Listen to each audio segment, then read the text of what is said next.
ngayong ika-87 taon ng kauna-unahan DZRH. Tayo ay iisa, ikaw, kayo, tayo. Iisa ang radyo, tayo ay iisa. Iisa ang nag-uugnay, iisang radyo ang pinakikinggan. Tayo ay magkaisa dahil tayo ay Pilipino. DZRH 87 tayo. Saan ka man sa mundo, tayo iisa. Tayo Pilipino. Serbisyong tapat sa iyo, DZRH.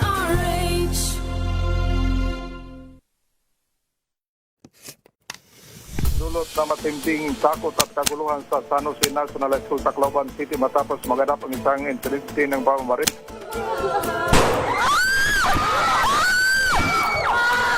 Umabot na sa 4, tatlo yung mga balagita at isang binatang konfirmadong nasawi. Can we say that actually someone is at fault here? I think definitely there will be people at fault. So number one, I think just to put it out there talaga, yung mga adults surrounding the child, the fact that they were able to get access, na may access sila sa barel. Eh yung bata na yan, nakamatay yan eh! Nakamatay yan! Nakamatay yan ang tao! So ano? Ibababahay pag-asa lang yun? I think walang may isang sagot kung paano talagang bibigay. Pilipinas ang oras, alas 3:02 ng umaga. Saan man mangyari ang balita, Luzon, Visayas at Mindanao, hagip ng balita. Prompting, kinalap ng buong puwersa ng MBC Media Group mula Aksyon Radyo, Radyo Natin Nationwide at DZRH, Provincial at Regional Correspondents. Balita. Prompting, kasama si Kises Habson. DZRH Balita. Prompting.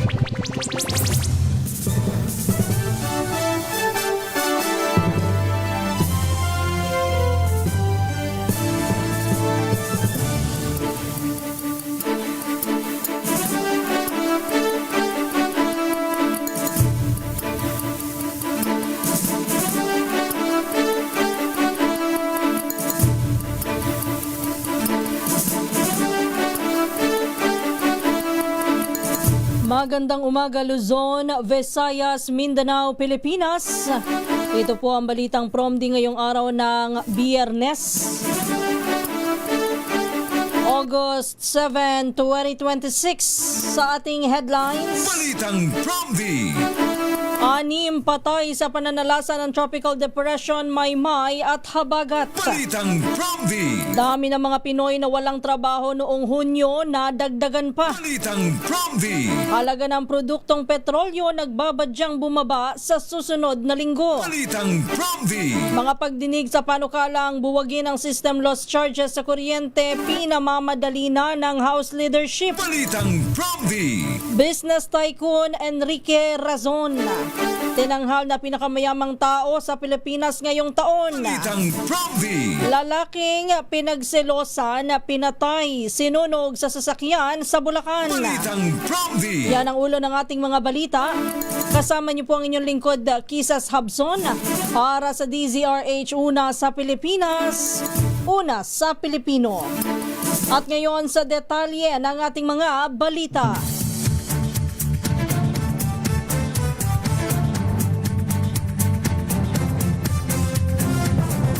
Umabot na sa 6 na katao ang napaulat na nasawi dahil sa Tropical Depression Maymay at sa hanging Habagat.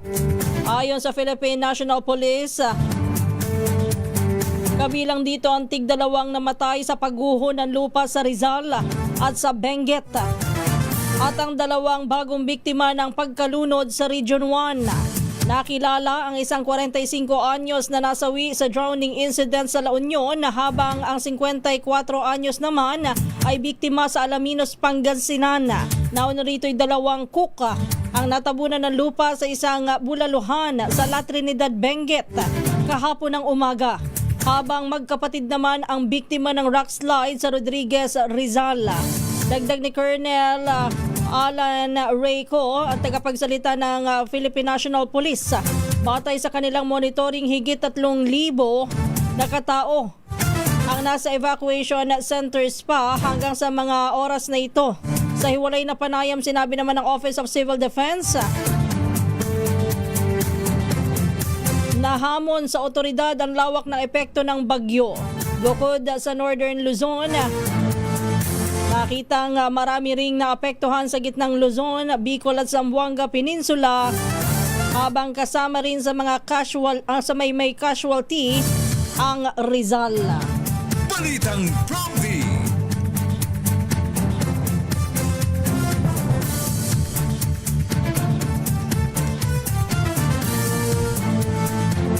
Update muna tayo kaugnay ng bagyong Maymay. Napanatili ng Tropical Depression Maymay ang lakas nito habang kumikilos patungo sa silangan Timog Silangan sa karagatan ng Pilipinas. Huling na mataan ang sentro ng bagyo sa layong 270 kilometro sa silangan ng Kasiguran, Aurora. Taglay nito ang lakas ng hangin na umaabot sa 45 kilometro bawat oras malapit sa gitna at pagbugso na umaabot naman sa 55 kilometro bawat oras. Kumikilos ang bagyong Maymay sa silangan Timog Silangan sa bilis na 35 kilometro bawat oras. Ayon sa Pag-asa, inaasahang hihina pa ang bagyo hanggang sa ito'y tuluyan ng malusaw bilang LPA, ngunit asahan pa rin ang mga pag-ulan dahil naman sa habagat. Balitang from the Standby sa ating mga provincial reporter. Standby lang for Freddy Fajardo.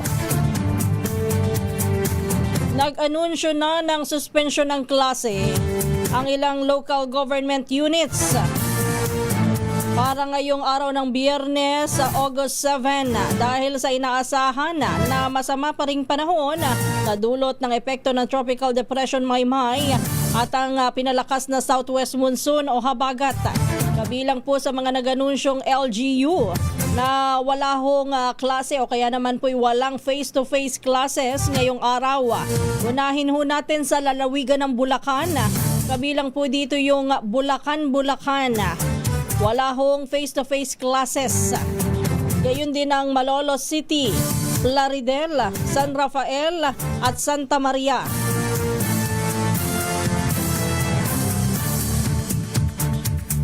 Samantala, ang Cavite at Laguna, nagdeklara na rin po ng suspension ng face-to-face classes. Habang dito ho sa Metro Manila, nag-anunsyo po ng walang pasok o wala pong face-to-face classes ngayong araw ay ang Caloocan City, Las Piñas, Mandaluyong, Malabon, Maynila, Marikina, Muntinlupa City, Parañaque City, Pasay, Pateros, San Juan, Taguig City, gayon din ang Valenzuela City. Ang Rizal, Occidental Mindoro, wala din hong face-to-face classes ngayong araw, ganon din ang Santa Cruz, Occidental Mindoro. Sa Pampanga, ang mga nag-anunsyo po ng walang klase o walang face-to-face classes ay ang bayan ng Arayat at Mexico. Sa Pangasinan, ang Urbis Tondo, Pangasinan ho, walang pasok. Sa lalawigan naman ng Rizal, ang mga bayan ho ng Angono, Antipolo City, Baras, Binangonan, Cardona, Halahala, Montalban, Morong, Pililia, San Mateo, Tanay at Teresa, wala hong face-to-face classes. Ang Quezon City, nag-anunsyo po na walang face-to-face classes para ho sa kanilang public school. Kabilang na po yung Alternative Learning System o ALS. Yan po ay para lamang sa preschool to senior high school. Samantala sa Taytay, Rizal, nag-anunsyo din po ng walang face-to-face classes pero ito po ay para sa public schools only. Balitang from the Balita muna tayo mula sa mga probinsya. Unahin natin ang Pangasinan. 9 anyos na binata arestado naman sa buy-bust operation sa Tayuga. higit 15 kilong o higit 15,000 pisong halaga ng shabu na kumpiska. Ibalita mo yan RH38 Freddy Fajardo. Sa kustodiya ngayon ng Tayog Pangasinan Police Station ng isang 19 anyos na binata na residente sa nabanggit na bayan matapos itong maaresto sa ikinasang anti-drug by bust operation ng PNP alas 11:30 ng tanghali. Sa ulat ni Tayog si Chief of Police Major Ranil Balangkod, isinagawa ng kanyang mga tauhan sa Drug Enforcement Team ang operasyon matapos makipag-ugnayan sa PDEA Regional Office 1 at isang nagkunyaring buyer at binenta ng suspect na isang plastic sachet na naglalaman ng hinihinalang shabu na tumitimbang ng 2.3 grams at may street drug price na 15,640 pesos kapalit ng mark money kaya agad itong inaresto. Nasamsam sa akusado ang mark money ginamit sa operasyon. Kaso ng paglabag sa Republic Act 9165, Comprehensive Dangerous Drug Act of 2002 ang kinakaharap na asunto ngayon ng suspect. Mula sa Action Radio Pangasinan, ito si Freddy Fajardo, Aristotle Taguulat para sa DCRH Una sa Pilipinas, una sa Pilipino. Balitang Bromby. Maraming salamat Freddy. Standby lang kay Danny. Dumami pa ang bilang ng mga Pinoy na walang trabaho ngayong noong buwan ng Hunyo. Naitala po ng Philippine Statistics Authority sa 2.59 milyong Pilipino ang walang trabaho o katumbas po ng 4.9% na unemployment rate. Mas mataas ito kumpara sa 4.8% noong Mayo. Gayunman, mas mababa ito kumpara sa 3.7% na naitala naman noong Hunyo ng nakalipas na taon. Umabot po sa 53.25 milyon ang labor force noong Hunyo mula sa 52.13 milyon noong Mayo. Habang tumaas din ang labor force participation rate sa 65.1% mula sa 63.8% noong nakalipas na buwan. Balitang Bromby. Alas 3:13 na po ng umaga, nadagdagan ang bilang ng mga may trabaho sa ating bansa noong Hunyo kahit tumaas din po ang bilang ng mga walang trabaho ayon po sa Philippine Statistics Authority o PSA. Batay sa Labor Force Survey, umabot sa 50.66 milyon ang bilang ng employed Filipinos noong June mula sa 49.63 milyon noong Mayo. Pinakamarami rin ang nagtatrabaho sa service sector na may 62.7%. Sinundan ng agriculture sector na may 20% at ang industriya na may 17.3%. Karamihan po sa mga trabaho ay mga may wage at salary o mga wage and salary workers na umabot po sa 64.1% habang 26.9% naman ang self-employed o yung wala pong ibang boss kundi ang sarili at wala rin po silang mga empleyado. Samantala, bahagyang bumaba ang underemployment rate sa 12.1% mula sa 12.2% noong Mayo. Gayunman, tinatayang 6.11 milyon na manggagawa pa rin ang naghahanap ng dagdag na oras o karagdagang pagkakakitaan. Ayon sa PSA, umabot sa 40.6 o higit 40 oras kada linggo ang karaniwang oras po ng trabaho ng mga Pilipinong empleyado noong Hunyo. Balitang Bromby. Samantala, balita naman tayo mula sa Central Luzon, mga dam at irrigation facilities sa Region 3. Mahigpit daw pong binabantayan ng NIA dahil sa tropical storm Maymay at Habagat. Ibalita mo yan RH37, Danny Kumilang.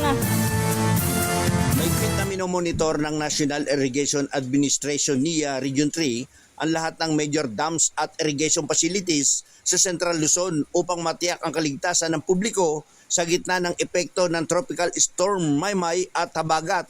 Ayon sa NIA, 24 oras na nakatutok ang regional manager at mga opisyal ng mga pangunahing dam at irrigation system sa 6 na probinsya kabilang ang Bataan at Zambales. Patuloy nilang binabantayan ang water level, kondisyon ng mga dam at spillway operation upang matiyak ang ligtas na daloy ng tubig at maprotektahan ang mga komunidad at sakahan sa Central Luzon. Dani Kumilang, RH37, DZRH, una sa Pilipinas, una sa Pilipino. Balitang Prompty.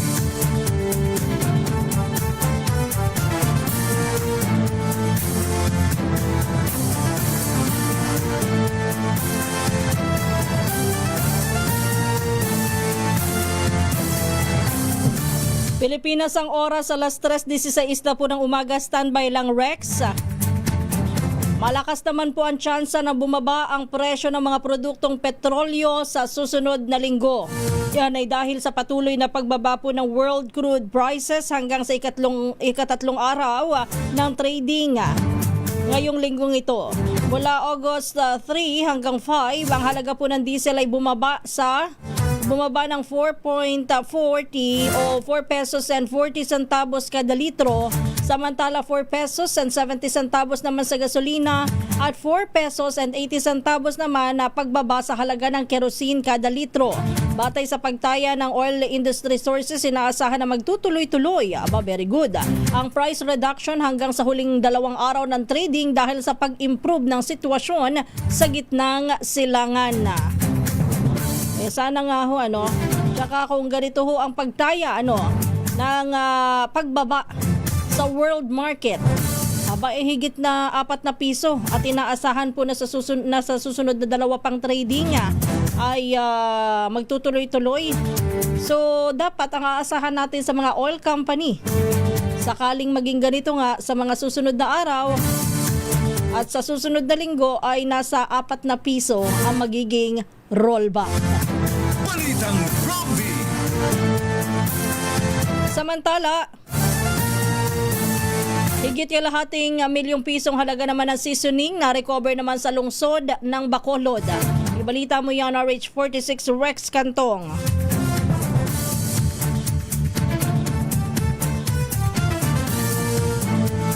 Arestado ang isang Chinese national at umano'y asawa nitong Pinay matapos nakuha ang kalahating milyong piso na halaga ng umano'y picking seasoning ng Criminal Investigation and Detection Group o CIDG Bacolod sa Economic Highway, Barangay Mansilingan, lungsod ng Bacolod. Ang mga naaresto kinilala lamang na si alias 64 anyos, isang Chinese national residente ng San Carlos City, at isang Pinay na kinilala na si Chen, 32 anyos, residente naman ng Barangay Granada, lungsod ng Bacolod. Ayon kay Police Major Christopher Dulagan, hepe ng CIDG Bacolod, nakatanggap ang maito ng reklamo mula sa kompanya o manufacturer ng seasoning na mayroong namimiki ng kanilang produkto, kaya't isinagawa ang surveillance at entrapment operations. Na-recover ng mga otoridad ang 98 na mga kahon ng picking mga produkto na more or less 470,000 pesos and 400. Maliban nito, na-recover din ang isang L301 na kinakargahan ng produkto at isang pick-up na sasakyan. Detinado sa ngayon ang mag-asawa sa CIDG Bacolod at maharap sa kasong paglabag ng trademark infringement at unfair competition in relation to Intelligence Property Code of the Philippines. Ito si RH46 Rex Cantong para sa DZRH, una sa Pilipinas, una sa Pilipino. Maraming salamat, Rex Cantong. Standby lang, Jocelyn Make.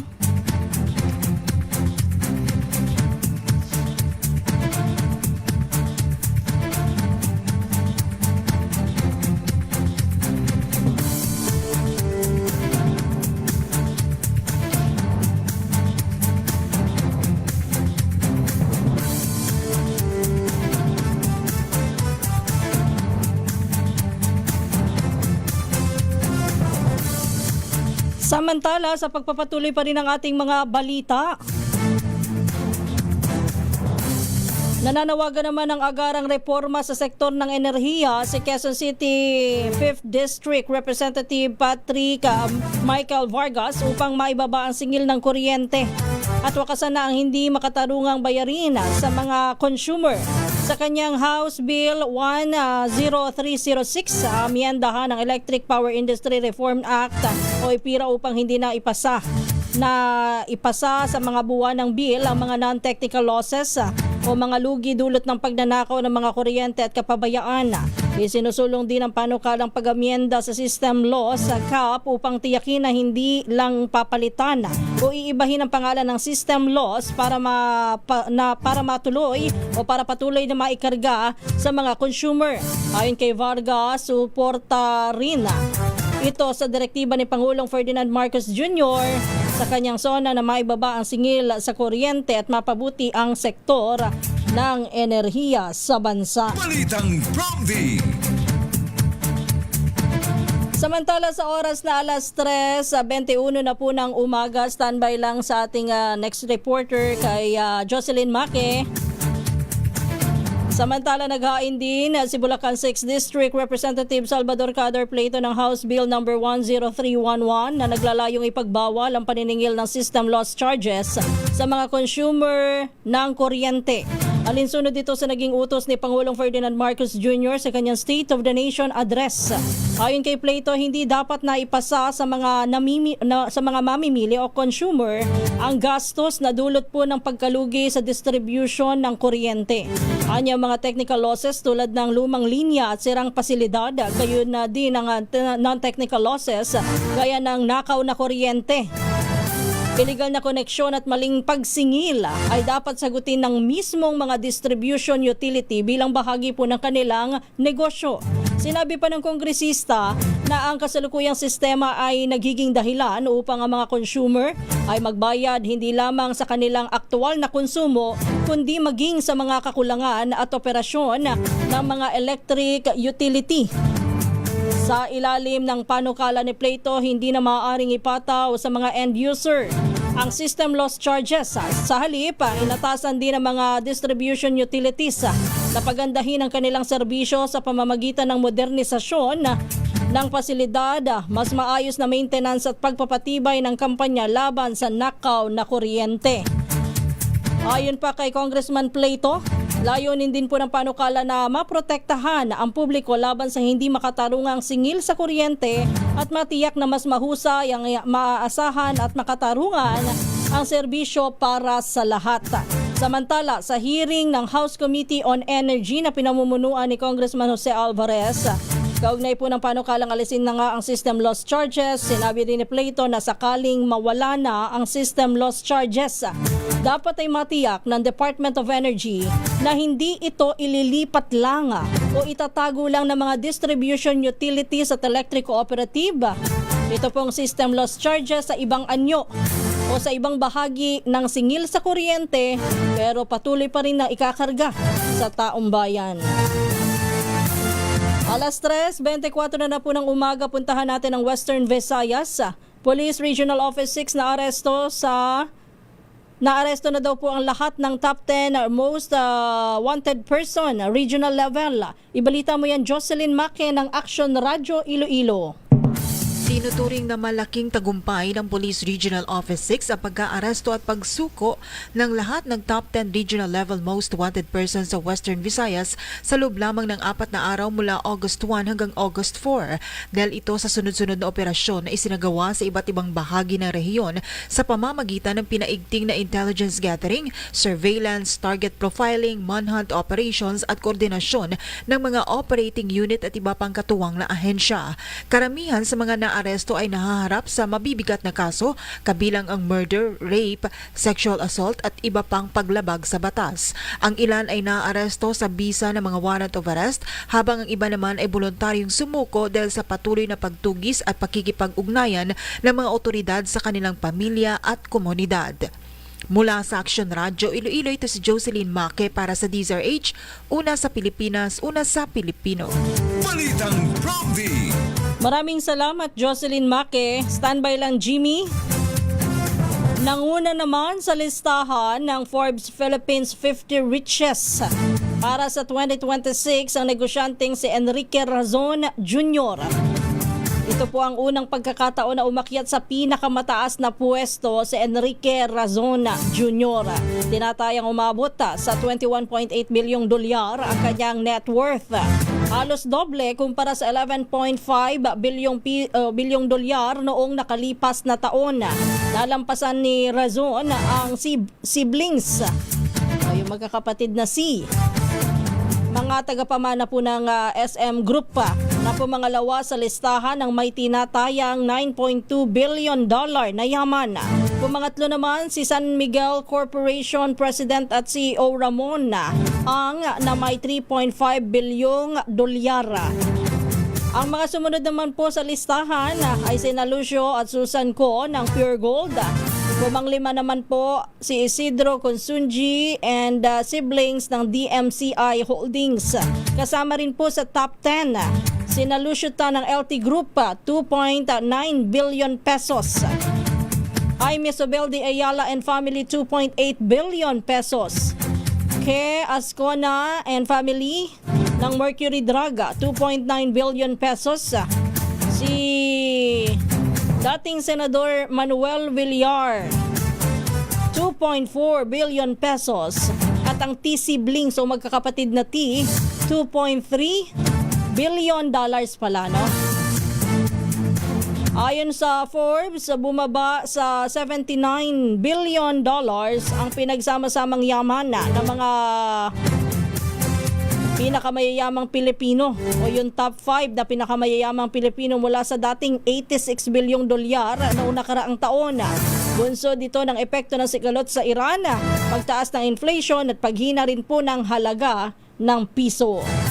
Balitang Promdi. Pilipinas ang oras alas 3:27. Puntahan natin ang Eastern Visayas. Mas pinalakas na ugnayan ng PNP, Eastern Visayas at ng FBI. Tinalakay daw po sa isang courtesy visit. Ibalita mo yan, RH32 Jimmy Angay-Angay. Isang mahalagang courtesy visit isinagawa ni Special Agent Edgar Nunez, Program Manager ng Anti-Terrorism Fusion Group ng Federal Bureau of Investigation FBI sa Police Regional Office 8, Camp Roberto Cangdeyong, Palolete. Mainit siyang tinanggap ni Police Regional Office 8 Regional Director Brigadier General Jason Capoy. Layunin ang pagbisita na higit pang patatagin ang matagal ng ugnayan ng FBI at Philippine National Police sa larangan ng counterterrorism, intelligence sharing at capacity building. Nagkaroon din ang talakayan hinggil sa pagpapalawak ng kooperasyon laban sa mga umuusbong banta sa seguridad at pagpapalakas ng koordinasyon ng mga law enforcement agencies sa loob at labas ng bansa.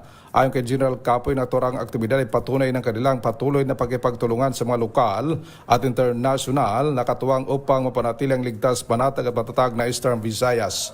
Mula dito sa DYVL Action Radio Tacloban, ito si RH32 Jimmy Angay-Angay para sa DZRH, una sa Pilipinas, una sa Pilipino.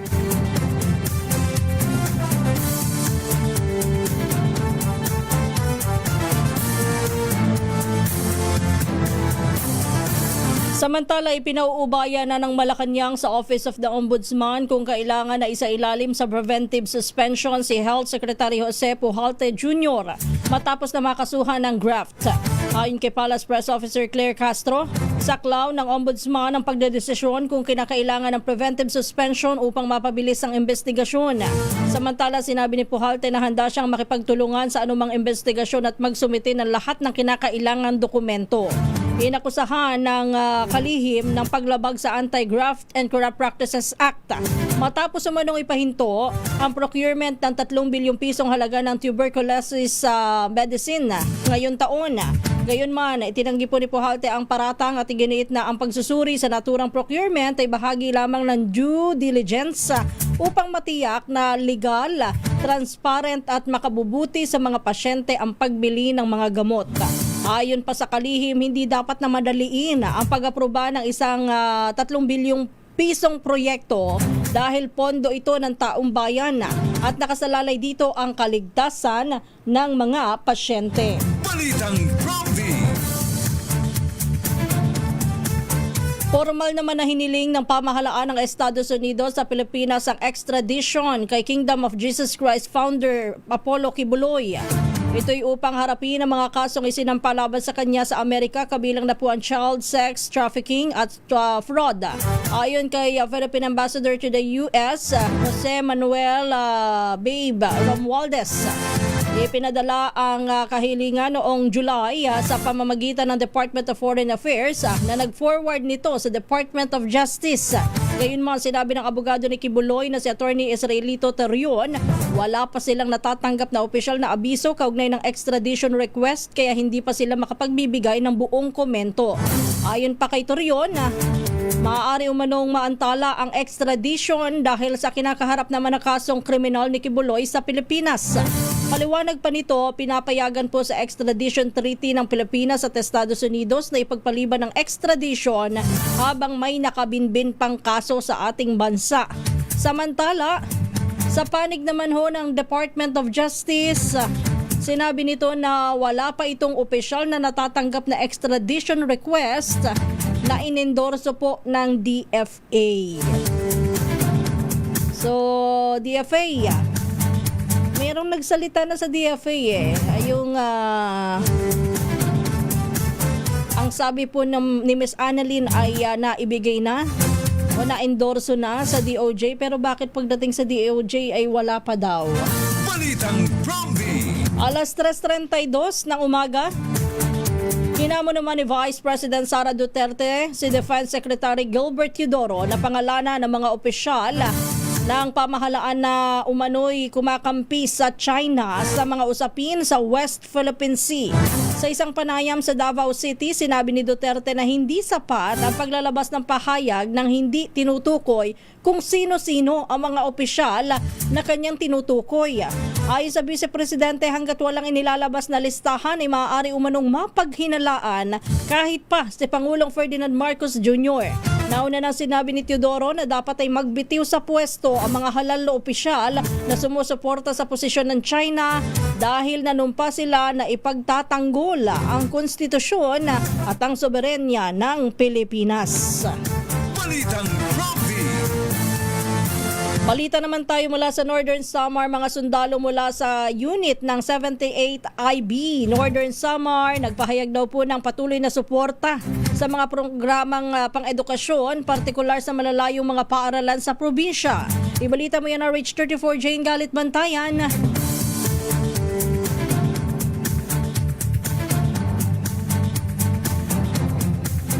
Naglunsad ng feeding program at namigay ng school supplies ang kasundaluhan mula sa 70th Infantry Battalion sa mga mag-aaral ng Barangay Ruas Elementary School sa bayan ng Katubig, Northern Samar. Isa itong interior barangay. Mahigit kumulang 100 na mag-aaral ang nakinabang o nakatanggap kung saan tumanggap ang mga ito ng masustansyang pagkain at mga gamit pampaaralan na makakatulong sa kanilang pag-aaral. Ayon sa nasabing unit, nais silang mapalakas pa ang suporta nila sa edukasyon at mapabuti ang kalagayan ng mga mag-aaral at mahikayat silang ipagpatuloy ang kanilang pag-aaral. Samantala, tiniyak naman na nasabing unit ng 70th Infantry Battalion na patuloy ang kanilang pagkikipagtulungan sa mga paaralan para sa mga programa na nagsusulong sa edukasyon. Mula sa Aksyon Radyo Katarman, RH34 Jane Galit Bantayan ng DCRH. Una sa Pilipinas, una sa Pilipino. Balitang Bromby. Sa iba pa nating mga balita, handa si Vice President Sara Duterte na harapin ang anumang kaso na maaaring isampa laban sa kanya kaugnay ng investigasyon ng National Bureau of Investigation o NBI. Pahayag ito ng Vice Presidente sa gitna ng mga ulat na posibleng magsampa ng kaso ang NBI kaugnay ng umano'y bantang pagpaslang kay Pangulong Ferdinand Marcos Jr. at sa kanyang pamilya. Ayon kay Duterte, hindi na siya nagugulat sa posibilidad ng panibagong reklamo dahil ginagamit naman talaga na hakbang ng administrasyon ang pagkakaso laban sa mga kritiko. Sinabi rin ni VP Sara na naghahanda na ang kanyang mga abogado sakaling formal na magsampa ng panibagong kaso ang NBI laban sa kanya. Patuloy naman na iniimbestigahan ng NBI ang umano'y pahayag ni Duterte tungkol sa pagkuha ng isang asasin upang targetin ang Pangulo at ang kanyang pamilya sakaling may mangyari sa kanya. Balitang Bromby. Iginiit naman ng Office of the Ombudsman na nagkamali ang Sandigan Bayan sa pagpapahintulot na makapagpiyansa si dating Senador Ramon Bong Revilla Jr. sa kinakaharap nitong kasong malversation. Sa motion for reconsideration, sinabi ng Ombudsman, hindi nabigyang halaga ng Sandigan Bayan ng ebidensya na nagpapakitang aktibong nakilahok si Revilla sa iligal na paglalabas ng pondo para sa 92.8 milyong pisong Ghost Flood Control Project sa Pandi. Ayon pa sa Ombudsman, si Revilla umano ang humiling ng listahan ng mga proyektong popondohan at kalaunan ay humingi ng tinatawag na commitment fee o kickback matapos na maisama ang proyekto sa pambansang budget. Dahil dito'y hiniling ngayon ng Ombudsman sa Sandigan Bayan na baligtarin ang desisyon nito at napayagan na makapagpiyansa si Revilla. Balitang Prompty. Balita naman tayo mula sa Davao. 7 katao nasagip ng Coast Guard matapos na lumubog ang isang motorbangka sa Davao City. Ibalita mo yan, Action Radio reporter June Suter. Ligtas na ang 7 sakay ng isang motorbangka kabilang ang kapitan nito matapos silang mailigtas ng Philippine Coast Guard makaraang lumubog ang kanilang sasakyang pandagat sa karagatan ng Kilometro 10, Barangay Sasa, Davao City, Agosto 5. Ayon sa Coast Guard District Southern Mindanao, nagsasagawa ng sea trial ang motorbangka nang hampasin ito ng malakas na alon at hangin na naging dahilan ng paglubog nito. Agad namang responde ang mga tauhan ng Coast Guard at matagumpay na nasagip ang lahat ng sakay ng bangka. Dinala ang mga nasagip sa Miwis Port upang mabigyan ng paunang lunas habang 2 katao naman nagtamo ng minor injuries at isinugod sa Davao del Norte Igaco Zone Hospital para sa karagdagang gamutan. Samantala, hinila ang lumubog na motorbangka patungo sa baybayin ng Barangay Kaliklik Island, Garden City of Samal habang nagpapatuloy ang pagsusuri ng mga otoridad sa insidente. Ito si June Suter para sa DZRH. Una sa Pilipinas, una sa Pilipino.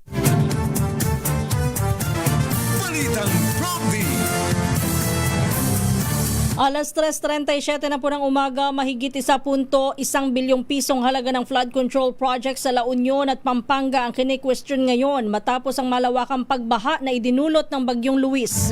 Sa La Union, nasa 773.77 million pesos ang halaga po ng mga proyektong hinihiling na imbestigahan matapos na bahain ang ilang bahagi ng San Fernando. Sa bayan naman ng Mexico, Pampanga, 2 flood control project na nagkakahalaga ng 359.37 million pesos ang kasalukuyang sinusuri ng Office of the Ombudsman. Nananawagan ng ilang grupo sa Department of Public Works and Highways, Commission on Audit at iba pang oversight agencies na imbestigahan ang hindi bababa sa 19 na flood control, drainage, slope protection, seawall at creek rehabilitation project na ipinatupad mula 2018 hanggang 2025 sa La Union. Kabilang po sa mga proyektong sinusuri ang mga kontratang iginawad sa ilang construction firm kabilang na ang St. Gerard Construction at Silver Wolves Construction Corporation na kapwa iniuugnay sa malalaking flood control project sa lalawigan. Balitang Prompty. Muli namang inihain sa Kongreso ang panukalang pagpapaliban sa barangay at sangguniang kabataan elections o BSKE ngayong taon at ililipat ang petsa ng halalan sa 2028. Sa Senado po isinusulong ito ni Senador Francis Escudero o ni Senator Cheese. Partikular po yung pagpapalawig ng termino ng mga barangay at SK officials mula 4 hanggang sa 5 taon. Giit ni Escudero makatutulong ito upang maipagpatuloy ang mga proyekto at serbisyong pangkomunidad nang hindi naaantala ng madalas na halalan. Sa Kamara naman ay mahigit na 60 kongresista ang naghain ng kaparehong panukala. Kabilang po sa kanilang mga dahilan ay ang patuloy na energy emergency, pagtaas ng presyo ng langis, dulot ng tensyon sa gitnang silangan at mataas na gasto sa pagsasagawa ng eleksyon. Sinabi naman ni COMELEC Chair George Garcia, handa na sila para sa halalan sa Nobyembre, ngunit igagalang sakaling pumasa sa Kongreso ang panukalang batas sa muling pagpapaliban ng BSKE.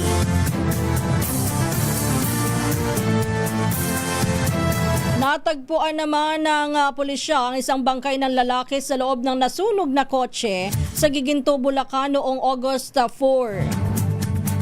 Ayon kay PNP Chief General Jose Melencio Nartates Jr., naaresto na ang dalawang suspect habang tukoy na ng otoridad ang dalawa pang mag-live-in partner na utak umano sa krimen. Posible umanong bunga ito ng crime of passion, makaraang pagselosa ng isa sa mga mastermind ang relasyon ng biktima at ang kanyang kinakasama. Kwento ng pulisya, unang tinarget ng babae ang 29 years old na lalaki para sa nahut-hutan ng pera. Pero nagka-developan sila kalaunan. Dito na nagalit ang partner ng babae at saka plinano ang pagpatay sa tulong ng dalawang kasabwat. Nang makipagkita ang biktima sa babae sa isang firm, sumulpot ang dalawang kinontrata na mastermind. Pinukpok sa ulo ang target, ipinasok sa trunk ng sasakyan bago ito sinunog at iniwan. Naaresto naman ang mga gumawa ng pagpaslang na mahaharap ngayon sa kasong murder at destructive arson. Tutuluyan din na sampahan ng reklamo ang dalawang at-large na mag-live-in. Balitang Prompty. Arestado naman ng dalawang aktibong pulis mula sa Caloocan City Police Station na nasa likod naman ng pagbebenta ng illegal na armas. Nasabat sa kanila ang ilang inisyong armas ng PNP tulad ng .38 caliber revolver at 12-gauge shotgun, mga bala, cellphone at ginamit na motorsiklo. Ayon sa pulisya, isa sa ilalim po ang mga armas sa ballistic examination upang masuri kung nagamit na ba ito bago maibenta. Naharap ngayon ang mga ito sa paglabag sa Section 28 at 29 ng Republic Act No. 10591 o ang Comprehensive Firearms and Ammunition Regulation Act. Balitang Prompty.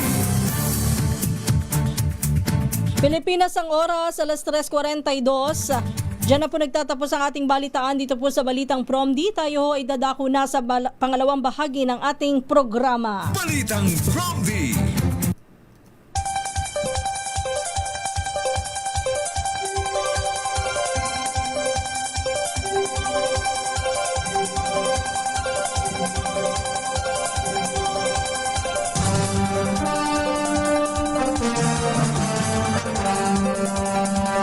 Muli isang magandang umaga po ang ating pagbati sa lahat ng mga nakikinig, nanonood at nakatutok ngayon sa ating programa. Ito po ang Balitang Prompty. Kumusta na po ang ating mga kababayan all over the world?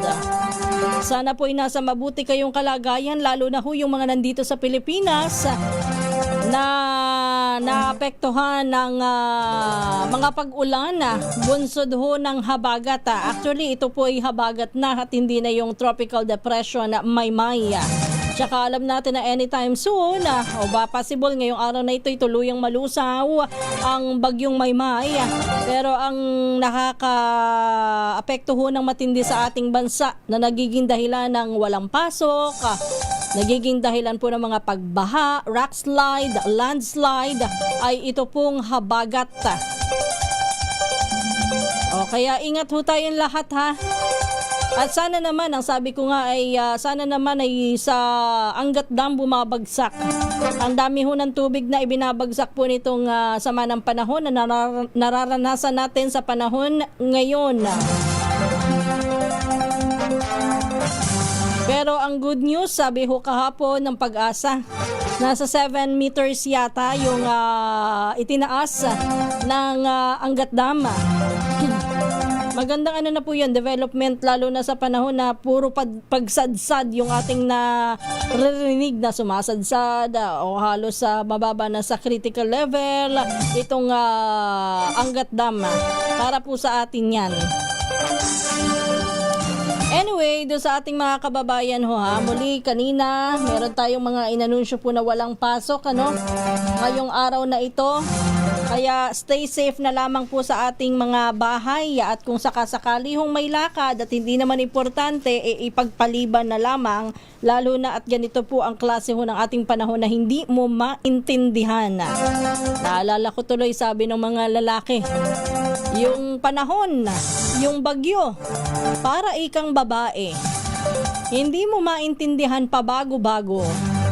Ganun ba talaga, partner? Ay nako, oo. Kayo naman, pareho lang tayo ng iniisip. Pero kidding aside, isang magandang umaga muna po doon sa ating mga motorista. Aba ay meron daw pong inaasahang rollback, possible rollback sa presyo ng petrolyo sa susunod na linggo. Aside po dyan, meron pong niluluto ang pamahalaan starting August 15, tama ba? August 15, yung mga tsupero ho natin, mula doon sa 10 pisong kada litro na fuel subsidy, pinataas na daw po sa 12 pesos. Teka lang, akala ko ba noon ang pinag-aaralan na isulong ay 20 pesos per liter fuel subsidy? Bakit bumaba sa 12? Ay nako, sabi ko nga, maganda tumaas.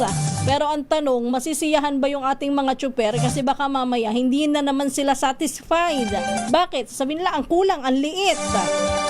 Tapos, ang tagal pang magbayad. Diba? Mayroon tayong mga naririnig hong reklamo pagdating sa mga tsuper. Oo, sumali sila sa fuel subsidy. Sila ho ay benepisaryo. Pero hanggang sa natapos yung programa noong una, abay hindi ho agad na bayaran.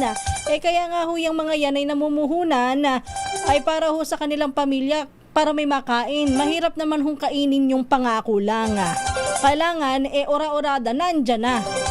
Hindi ko maintindihan talaga kung minsan, sa pamahalaan. Lagi nating sinasabi, meron tayong ginagawang ease of doing business sa mga LGU natin at sa kahit sa mga agencies. Pero bakit ganun? Ang bagal pa rin, Kung saan-saan kasi dumadaan yung mga dokumento, yung mga papeles na dapat pirmahan. Halimbawa, sa mga programa na magbibigay halimbawa ng ayuda. Dadaan muna sa kahit yung mga yung mga scholarship program sa LGU. Biruin mo natapos na yung isang SEM. Makakadalawang SEM na, hindi pa nakukuha ng scholar yung kanyang pera. Maibibigay naman pero laging delayed. Minsan nakakaabot ng 1 taon. Halimbawa, meron akong alam. Magkano ba yun? Parang 4,000 per quarter. Aba, malaking tulong para sa mga estudyante. Ay, yung 4,000 per quarter na yon, so 12,000, 12,000, ilan ba? 16,000, Kapag ka per quarter. 3 quarter, tama, di ba? 4,000. 4, 8, 12, 16. Ayan, 16,000, malaking tulong. Kaya lang naka-1 taon na, 1 bagsakan na lang ibinibigay. Ano ba yun? Tapos, ang dami pa na mga requirements. Meron ka ng ID, 2 ID pang kailangan. Naalala ko tuloy, merong paparating na sa Sinimalaya, yung tungkol sa ID, national ID, hindi national ID, government ID sa Pilipinas. Kukuha ka na nga lang ng ID, ang kailangan mo pa, para makakuha ka ng ID, ay ID rin. Paano mangyayari yun? Puro na lang. Kaya ka nga kumukuha ng ID, di ba? Ng iyong pagkakakilanlan kasi wala kang valid ID. Tapos ang hihingin sa'yo, valid ID pa rin. Valid identification pa rin. Paulit-ulit. Pahirapan kung minsan. Kaya nga sabi ko, alam nyo sa totoo lang, yung mga may anak po na nasa college, hanggat pa pwede pa silang kumuha ng medyo madali-dali pa. Halimbawa, yung passport, national ID, SSS.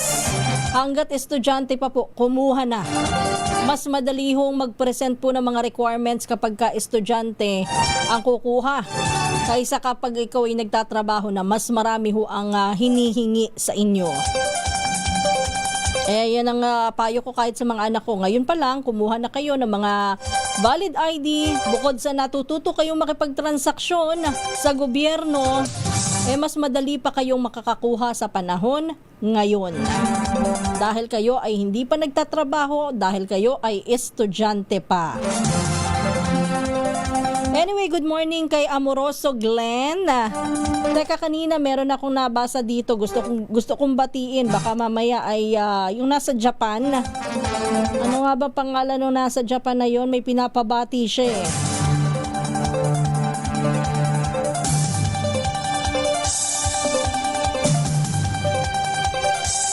Good morning muna kay Ruben Ancheta.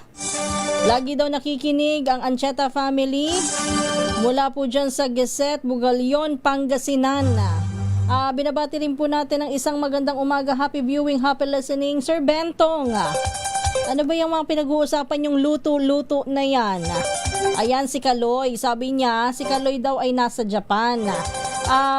Pinapabati niya si Mama Norma Tan na nasa Tampakan, South Cotabato na nakikinig sa mga oras na ito. Good morning po sa inyo, Mama Norma Tan ng Tampakan, South Cotabato. Binabati rin po natin si Mario Verania Jr. Watching from Linville Diamond sa Santa Cruz, Laguna. No to BSKE postponement, sabi niya, ha? Irene Lati Anonuevo mula sa Pasig City, good morning. O, kumusta ba si Mayor Vico? Ma'am Irene Lati Anonuevo, nakakuha ba siya ng iPhone mula kay Ivana Alawi? Meron hong nagsali kay Mayor Vico sa sa pa-iPhone ni Ivana Alawi. Kasi daw lagi daw malabo yung kuha ni Mayor. Sana tanggapin ni Mayor para po sa kanyang nasasakupan, para kapag ka nag-share siya o nagpo-post siya ng mga pictures o video sa kanyang social media tungkol sa kanyang mga ginagawang programa ay malinaw, para mailinaw na maipahatid sa taong bayan. Sana tanggapin, ano? Pero kung sakaling hindi tanggapin ni Mayor Vico, beke naman. O, dito na lang ho, pakihagis ho dito. Sasaluhin ho namin. Reynel Nera, good morning. Jesus Diyos, mula sa BC, Canada. Good morning. Binabati rin po natin isang magandang umaga. Happy listening kay Ma'am Evan Lang, kay Sir Philemon Mamuwad, kay Ariel Villarreal. Good morning. Ay, mabuti naman. Maraming salamat po. Kahit na, totoo ba to? Bola ito. Marami po salamat, Sir Ariel Villarreal. Kay Sir Ian Dennis Pedro, good morning. Kay Ma'am Becky Tesuka, kay Ivy Gutierrez. Binabati rin po natin ang isang magandang umaga. Si Ernesto Subanga. Kay Ellie Mendigorin, good morning. At maraming salamat, good luck and more power po, ha. Lori Vic Balaan, binabati rin po natin ng good morning si Paul Edward. Arnold Reyes, maulan na umaga dyan sa Ilagan City sa Isabela. Wag po kayong mag-alala, dito po sa Metro Manila maulan din. Good morning. Buti po ang mga atleta na rin nagbibigay ng honors sa ating bansa. Pamalit dun sa kahihiyan naman na ibinibigay ng ilan nating mga politiko. Ano ba yan? Mami Eva mula sa Las Piñas, good morning sa iyo. At kay Nestor Roses, good morning. At kay Nestor Felipe, magkasunod magkatukayo. Mula sa Abulog, Cagayan, good morning din po at happy viewing, happy listening. Course Navarro Galindez, isang magandang umaga. Efren Lorenzo, happy weekend. Ma'am Kisa, sana po palaging umuulan para libre ang tubig sa San Jose del Monte. Kuminsan masarap din yung maulan, kasi malamig, masarap matulog. Para sa inyo, kasi kayo nasa bahay, kami ay nandito at nagtatrabaho, Jorik Makakulop, isang magandang umaga. Morning te, sabi niya, ha. Good morning kay sino pa hindi ko nabasa. Jonicio Rueda. Dave De Rueda sa UK. Good morning po sa inyo. Binabati rin po natin Remar Ambanlok. Pabati po, happy birthday po ng wife ko na si Lani Rosario. Maligayang kaarawan, watching from San Carlos City, Pangasinan. Happy birthday sa iyo and more birthdays to come and good health po, ano? MM Ginto Teripse, mag-a-apply nga ng work, newly graduate, hahanapan po na Oo, di ba? Meron po mga naghahanap ng work, mga newly graduate, tapos itatanong kung may experience. Kaya nga po magwo-work para magka-experience. Kayo naman, oo. Pero hindi, kung minsan kasi nakakaloka din talaga, no?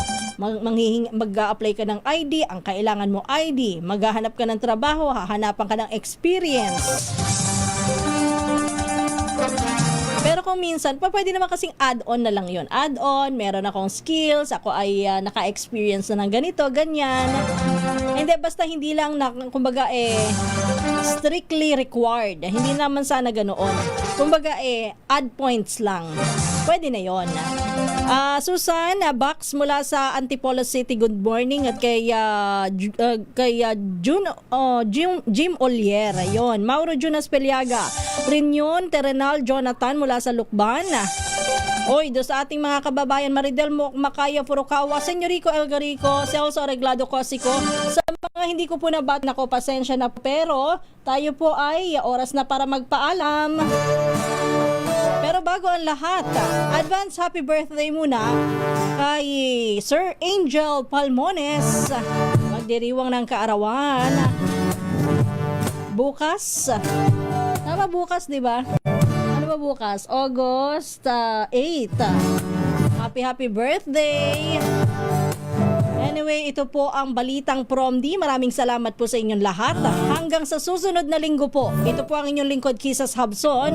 Susunod na ang Magandang Umaga Pilipinas. Minus Sir Angel, makakasama niyo po Yuel Reyes. Pilipinas ang oras, 3 minuto bago mag-alas 4. Good morning and happy weekend.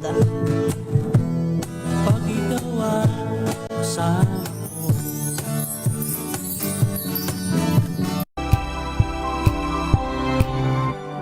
Maagang balitaan, maagang usapan sa mga issue at balita. Kasama si Kuya Angelo Palmones sa Magandang Umaga Pilipinas. Mula Lunes hanggang Biyernes.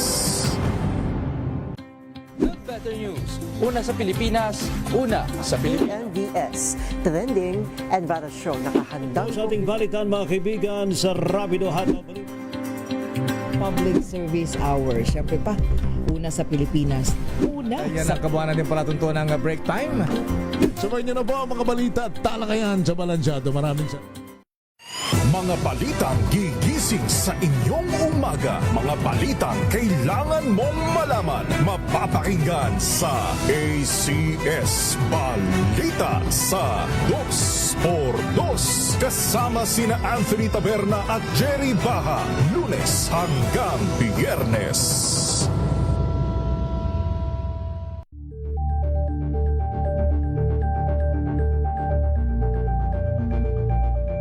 Alamin ang mga maiinit na isyung pambayan, mga balitang kailangan mong malaman, usapin sa pamahalaan, politika, ekonomiya at kabuhayan. Ito ang mga dapat mong malaman, pakialaman at pag-uusapan dahil kayo ang tinig ng mamamayan dito sa Damdaming Bayan.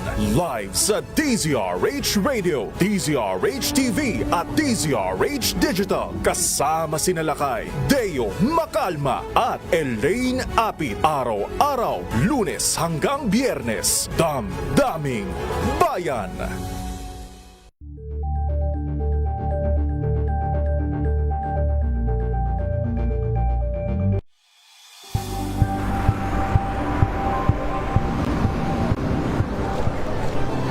Ating mga eksperto. Dito lang sa Expert Opinion. Ito ang The Better News. TNBS, Trending and Battle Show. Iba't ibang anggulo. dito sa Hoy. Bawat pananagutan at itadalakayin dito sa Hoy. Bawal yan. Pilipino, dito lang sa Matchable Entertainment and Lifestyle. Ito ang MBC TV Network News. Una sa Pilipinas, una sa Pilipino.